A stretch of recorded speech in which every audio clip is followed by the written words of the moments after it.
So the next app we're going to install in our web shop is the Abandonment Protector Plus.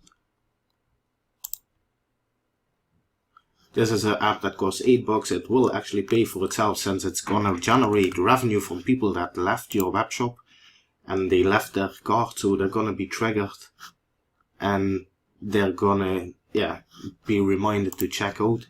So it's an extra trigger that will actually make you more money. So let's get this imported into the web shop. You just click Add, you click Install App,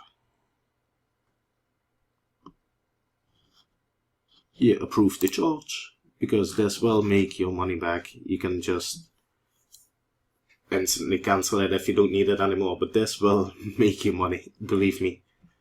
So that was that. We go to the next app. You can see him here, Abandonment Cart Protector.